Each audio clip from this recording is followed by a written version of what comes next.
Hello दोस्तों, कैसे हो आप सभी। आशा करती हूँ सब लोग खुश होंगे, मज़े में होंगे, अच्छे से होंगे। और आप सभी का मेरे यूट्यूब चैनल पे बहुत बहुत स्वागत है। दोस्तों, आप देख रहे हैं अहाना क्या कर रही है। ये कपड़ों को फोल्ड कर रही है। ये सारे कपड़े मैं छत से लेके आई थी, दोपहर का टाइम है और मैंने ऐसे ही कुर्सी पर रख दिया था कि जब मुझे टाइम मिलेगा तो मैं फ़ोल्ड करूँगी। तो फिर वो अहाना को दिख गया, तो अहाना इसी तरह से ही सारे कपड़े को फ़ोल्ड कर रही है। और जब एक कपड़ा गिरने लगा तो उसे पकड़ के रख ली कि वो गिरे नहीं। और वो इस तरह से जो झाड़ के कर रही है ना, जब इसके पापा कभी कपड़े सूखने के लिए डालते हैं ना, तो इसी तरह से वो एकदम से कपड़े को झाड़ के डालते हैं। तो वो वही चीज़ देख के कर रही, देखिए अभी भी वो झाड़ रही है और बहुत ही प्यारे ढंग से कर रही है। तो लड़कियां देखिए 3 साल की भी नहीं है मेरी अहाना और अभी से ही मम्मी का हेल्प कर रही है, तो बहुत अच्छा लग रहा है। और पाखी के बारे में ये बताऊंगी कि मैं जब माला जाप करती हूँ तो पाखी ने मुझे देखा करते हुए और उसने पहली बार आज पूरा एक माला कंप्लीट किया है। तो ये मेरे लिए बहुत बड़ी बात है, बहुत ही खुशी की बात है। और दोस्तों, मैंने मंगवाया है डाइपर और वाइप्स में पूरा लेके आई थी, लेकिन अहाना ने क्या किया, वो एक एक निकाल के वो सारा बर्बाद कर दिया। तो मेरा वाइप्स वगैरह ख़त्म हो गया था। तो यही देख सकते हैं। दोस्तों, ये दोपहर के कपड़े जो मैंने छत से लेके आए थे वो वैसे ही रखे थे। तो फिर फ़िलहाल मैं अभी सोची अपने लिए मैंने चाय चढ़ाया है। इलायची की चाय बना रही हूँ। मेरे घर में जो है अदरक का यूज़ बिल्कुल नहीं होता है, और तो इसलिए मैं इलायची की चाय बना रही हूँ। तो मैंने सोचा जब तक मेरी चाय बनती है तब तक मैं थोड़े कपड़े वपड़े फ़ोल्ड कर लूँ। और कुछ सामान मैंने, कुछ सामान नहीं, छोटू सा एक सामान मैंने मंगवाया है मम्मी और पापा के एनिवर्सरी के लिए। तो वो मैं आगे आप लोगों को दिखाऊंगी। और यही सब पाखी के बारे में आपको कुछ मतलब वही पाखी ने किया जाप, तो मुझे बहुत अच्छा लगा। और दोस्तों, मेरी चाय बन चुकी है और ये चाय मैंने सिर्फ अपने लिए ही बनाया है। और मैं आराम से अब जा रही हूँ अपनी चाय को एंजॉय करने। और सदगुरु जी ने मुझे एक का वीडियो में देखती हूँ, तो उन्होंने मुझे एक चीज़ बताया था कि जैसे हम लोग आरओ से पानी लेते हैं और तुरंत ग्लास में डाल के नहीं पीना चाहिए, कुछ देर पानी को शांत करना चाहिए, मतलब थोड़े टाइम के बाद पीना चाहिए। केमिकल तो चेंज नहीं होता है, पर वो वाला पानी जो एकदम से हम लोग आर ओ से निकाल के गटक जाते हैं तो वो हमारे लिए अच्छा नहीं होता है। तो ये बात है, इसलिए मैं पानी हमेशा, अभी तो मैंने वो जब से ले लिया है।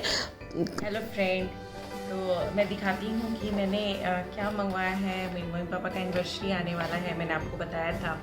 तो मैंने एक ऐसा छोटू सा मंगवाया है। आई होप जो सोचा है वो है उस दिन। तो ये इस तरह का है, ये पूरा पैकेट है। इसमें क्या है, बलून्स है। ये आप गोल्डन एंड ब्लैक कलर का बैलून्स देख रहे हैं। प्लस इसमें ये गोल्डन कलर का वो जो होता है, क्या उसको बोलते हैं,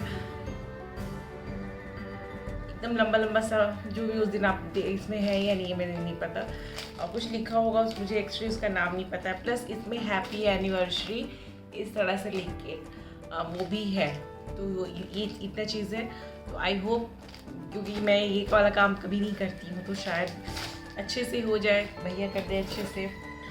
दूसरी चीज़ मैं बताना चाहूँगी कि पाखी का रिज़ल्ट आ गया है और पाखी ने सब सब्जेक्ट में 90+ स्कोर किया है, ऑलमोस्ट 98 सब में है। मैथ्स में, इंग्लिश में, साइंस में, सब में 98 है। एक हिंदी है जिसमें उसको 86 या 87 है।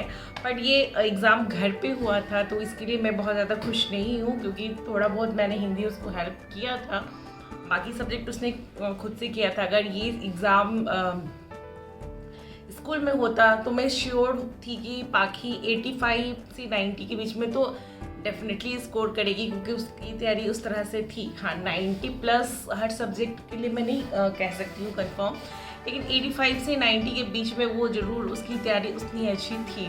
बस थोड़ा हिंदी में भी बहुत कुछ उसने सीख लिया, लेकिन थोड़ा लिखने वगैरह में टाइम थोड़ा और लगेगा।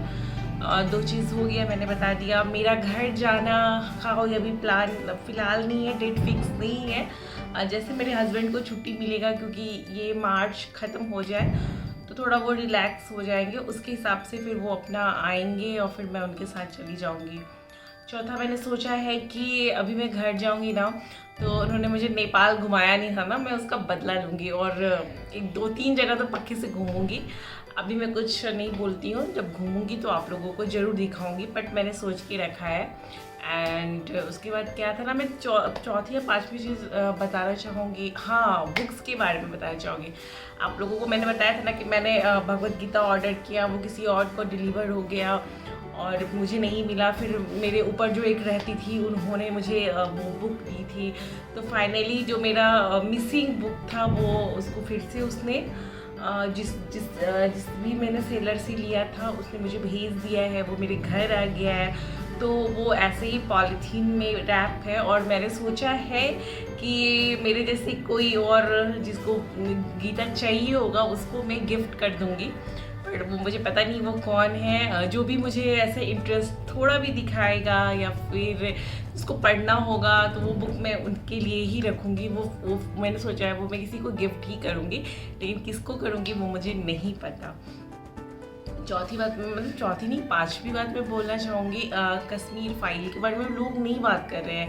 मेरे फेसबुक मेरी फ्रेंड है, किसी ने पोस्ट नहीं किया कि हाँ देखो या कुछ भी। मुझे बहुत अजीब लग रहा है कि कितना बुरा चीज़ हुआ है। और ये चीज़ हम लोग को लगता है कि क्यों हम लोग इस चीज़ में पड़े, क्यों नफ़रत फैलाए, क्यों माहौल को ख़राब करें। लेकिन मैं बोलूँ ना, ये बहुत बड़ी मिस्टेक्स है। क्योंकि मैं किसी के खिलाफ कुछ बोलना नहीं चाहती हूँ, मतलब मैं किसी भी धर्म के खिलाफ नहीं हूँ। क्योंकि हमारा सनातन जो धर्म है, वो आपको सबकी रिस्पेक्ट करना सिखाता है। देखिए ना, हम एक फ्लावर्स की पूजा करते हैं, हम एनिमल की पूजा करते हैं, हम वाटर की पूजा करते हैं, हम सनलाइट की पूजा करते हैं, हम मून की पूजा करते हैं। मतलब ऐसा एक भी चीज़ नहीं है जिसकी पूजा हम लोग नहीं करते। मतलब हम लोग सब में भगवान खोजते हैं और हम कभी भी किसी को नीचा नहीं दिखा सकते, क्योंकि वो हमें सिखाया ही नहीं गया है। और ना कभी मैंने ये मैसेज कभी न्यूज़पेपर में पढ़ा है कि कहाँ किसी मुस्लिम को किसी हिंदू ने ज़बरदस्ती हिंदू बना दिया और वो मुसलमान नहीं एक्सेप्ट कर रहा था तो उसको मार दिया, या किसी ईसाई को ज़बरदस्ती हिंदू बना दिया। ऐसा मैंने कभी नहीं पढ़ा या सुना। ये मेरा आजा मैं देव से मिला दी। और ये मीतू है।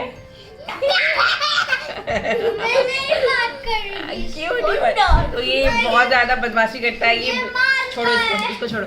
ये अपनी टीचर से बिल्कुल पढ़ाई नहीं करता है, जबकि देव जाके पढ़ाई करता है। और पढ़ाई, हाँ, और ये सबकी पिटाई भी करता है। और मीठी तो मैं बोली नहीं, मीठ है।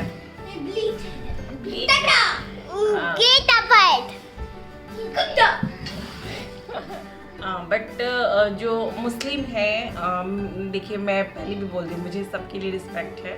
बट जो सही चीज़ है लोगों को पता होनी चाहिए। पहले मुझे भी नहीं पता थी, मैं भी यूट्यूब के थ्रू ही बहुत कुछ जानी हूँ। आप एक्स मुस्लिम के सारे देख सकते हैं, वो लोग कुछ आयत और सूर्य कुछ करके करते हैं, उसमें वो पूरा कुरान में लिखा हुआ है। तो कुरान में क्या लिखा हुआ, मैं आपको एक चीज़ बताती हूँ जो सबसे ज़्यादा जो मुझे अंदर से ये किया कि मुझे लगता है ये बात सबको जाननी चाहिए कि कुरान में लिखा है कि अगर कोई अल्लाह को ना माने तो उसका कत्ल वाजिब है। मतलब हमारे भगवान तो कभी ऐसे नहीं कहते कि अगर तुम मुझे नहीं मानोगी, तुम किसी और को मानोगी तो तुम्हें मार दिया जाएगा या फिर वो गुस्सा हो जाएंगे, या ऐसा कभी नहीं है। मैंने इतने दिन में बस यही चीज़ सीखा है कि ज़रूरी नहीं है कि हम बहुत सारे फ्लावर्स उनको चढ़ा के पूजा करें, या बहुत सारे फ्रूट्स चढ़ा के करें, या बहुत सारे पैसे चढ़ा के करें। बस ये चीज़ मुझे पता है अभी तक के ही पता है कि हाँ, बस दिल साफ़ होना चाहिए और एक हाथ जोड़ के कर लो तो भी भगवान भगवान को बस इतनी ही चाहिए कि हाँ, दिल बस सच्चा होना चाहिए। कोई ज़बरदस्ती, मतलब हम लोग में तो बोलते हैं कि ज़बरदस्ती पूजा नहीं करानी चाहिए, कि जब तक मन ना हो तब तक वो पूजा भी एक्सेप्टेड नहीं होती है। तो उसमें ऐसा चीज़ें लिखी हुई हैं कि हाँ, अगर कोई अल्लाह को ना मारे वो काफिर है और उसका कत्ल वाजिब है। तो ये चीज़ मुझे बहुत ज़्यादा अंदर से मतलब अच्छा नहीं लगा। और वो लोग ऐसे कि मूर्ति जो भी पूजते हैं उनका भी कत्ल वाजिब है। और ऐसे बहुत सारी चीज़ें जो मैं नहीं बोल सकती हूँ, जैसे कश्मीरी जो फाइल है उसमें भी लिखा है 3 आपको ऑप्शन दिए गए थे कि या तो कन्वर्ट हो जाओ या फिर छोड़ के भाग जाओ या फिर मरने के लिए तैयार हो जाओ। तो छोड़ के भागो तो बीवी और जो भी घर की महिलाएं को यही रहने दो, इस तरह की चीज़ें और भी बहुत सारी चीज़ें हैं। तो मैं वो सब चीज़ पे भी कोशिश करूँगी बोलने की। थोड़ा सा मुझे कंफर्टेबल फील नहीं होता उन चीज़ों को बोलने का, लेकिन ठीक है। तो इस तरह से है। तो ये चिंता की विषय है।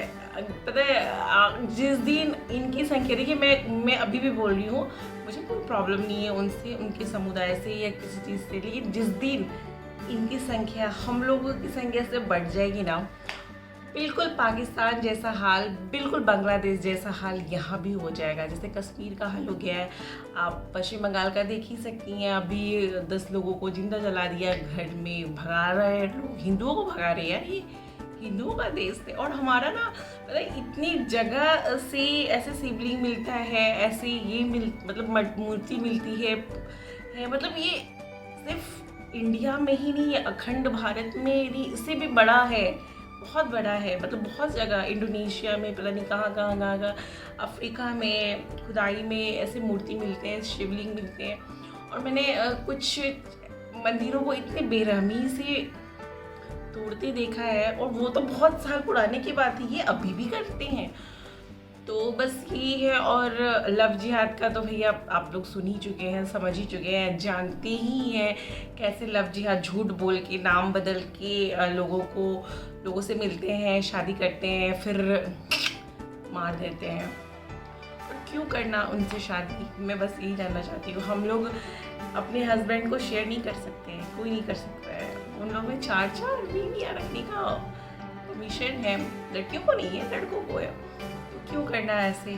आप जो लड़कियां करती हैं प्यार, मैं समझ सकती हूँ कि प्यार वाली फीलिंग्स होती है, तब कुछ समझ में नहीं आता है, लेकिन आप देखो ना, आप कल को वो तो उसी का है ना, उनके लिए तो ये अच्छी चीज़ है। मतलब कि 4 शादियां करना, तो फिर वो तो करेंगे ही करेंगे। तो आप लोग ये सब चीज़ जो भी करते हैं वो सोच समझ के कीजिए। थोड़ा सा ये टॉपिक है, लोग नहीं बोलना चाहते हैं कि नफ़रत फैलेगी, लेकिन आपको जानना भी तो ज़रूरी है ना। आपके सब, मुझे कुछ नहीं पता था, मैं बिल्कुल एकदम, मुझे कभी कभी लोग बोलते थे तो मुझे लगता है क्यों बोल रहे हैं, लेकिन जैसे जैसे मैं यूट्यूब के, और मैं पुष्पेंद्र जी, उनका नाम मुझे एग्जैक्टली पूरा अच्छे, पुष्पेंद्र जी की मैं सुनती हूँ, गौरव आर्या की मैं सुनती हूँ, और भी सदगुरु जी की सुनती हूँ। तो ये और जो भी आजकल तो मैं उनकी भी सुनती हूँ, मतलब जो इस्कॉन के जो भी गुरु होते हैं, उन लोग की बात सुनो ना, कभी गुस्सा नहीं दिखता मुझे। कभी कभी कोई गुस्सा करते, क्योंकि इतना इन लोगों ने नुकसान किया है ना कि किसी का भी ये है। लेकिन मुझे ना कश्मीरी पंडितों से एक प्रॉब्लम भी है, मतलब यार इतने मार रहे थे। एक तो मतलब तुम लोग यार, सब आपके देवी देवताओं के हाथ में हथियार है। राम जी जब वनवास गए थे, उनके पास कुछ भी नहीं था, तीर धनुष था। क्यों था? क्योंकि जब कोई उन पे आक्रमण करे तो वो उनको ना छोड़े, ठीक है ना। और हर देवी देवता के पास अस्त्र शस्त्र है, फिर उन्होंने क्यों नहीं उठाया? अगर वो उठा लेते ना, उनको वहाँ से कोई नहीं निकाल सकता था। तो कभी भी मैंने कहा ना, शस्त्र और शास्त्र दोनों जरूरी है। पर मैं बहुत ही ज़्यादा थैंकफुल हूँ मोदी जी की और योगी जी की, कि उन्होंने मतलब पहले ये वाली फीलिंग्स ही नहीं थी कि हाँ मतलब कोई वैल्यू नहीं देता था यार। हिंदुओं को ऐसे ही नेगलेक्ट करते थे, साधुओं को कुछ दिखाते थे, कुछ भी मतलब कि चोर है, डकैत है, क्या है, गंदी हरकतें करता है।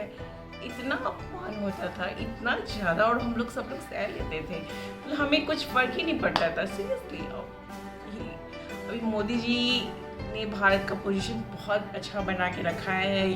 पुतिन जी उनके खास मित्र हैं। मुझे बहुत खुशी हुई, मैं नहीं चाहती थी कि हाँ यूक्रेन के साथ युद्ध हो रूस का, मैं ऐसे एक लड़ाई झगड़े के लिए नहीं है, लेकिन मैं इसमें मोदी जी के लिए एक चीज़ बहुत मैं पसंद करती हूँ कि मोदी जी ने रूस का साथ दिया। क्योंकि हमें कभी भी नहीं भूलनी चाहिए, जो हमारी मुसीबतों में हमारा काम है ना, जान दे दो उसके लिए, लेकिन कभी उसको धोखा नहीं दो। मतलब इसके लिए मैं बोलूँगी मोदी जी की। और यूक्रेन का तो पता ही है, यूक्रेन ने हमेशा भारत का ये किया है, भारत के खिलाफ ही उसने वोटिंग की है। और यूएनओ में जो हमारे मतलब जो इंडिया था उसने रूस के खिलाफ कोई भी वोटिंग नहीं की है, तो सही बात है।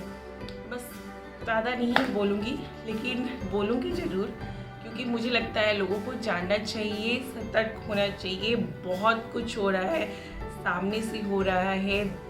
और अगर हम लोग की आदत है ना, जब तक हमारे घर में आग ना लगे तब तक चुप रहते हैं, तो ऐसा नहीं है। बांग्लादेश में पता है ना क्या हो रहा है, हिंदुओं को मारते हैं। पाकिस्तान की तो अभी पूजा कुछ का आया था ना, पूजा नाम की लड़की का। तो ऐसा इंडिया में भी होने वाला है अगर हम लोग नहीं सुधरे तो। मैं तो यही बोलूँगी कि थोड़ा सा होना चाहिए। बट एक बात तो तय है, जिस दिन उनकी संख्या हमारी संख्या से बढ़ेगी ना, बिल्कुल पाकिस्तान जैसा हाल हो जाएगा, बिल्कुल बांग्लादेश जैसा हाल हो जाएगा। तो आप लोग को मैं तो चाहती हूँ कि हिंदू राष्ट्र बने और सब लोग रहे, कोई दिक्कत नहीं है। जैन हैं, बौद्ध लोग रहते हैं, उन्हें कभी कोई दिक्कत नहीं होता, उनका कोई इशू नहीं होता। वही है बस दोस्तों, ये छोटी सी वीडियो है। आई होप मैंने सारी चीज़ आप लोगों से शेयर किए हो। कुछ रह गया हो तो नेक्स्ट वीडियो में करूँगी। फ़िलहाल अभी कुछ नहीं है, घर में ही हूँ मैं, अपने मायके में ही हूँ। तो मिलती हूँ आप लोगों से नेक्स्ट वीडियो में, तब तक अपने ख्याल रखिएगा। Bye, take care.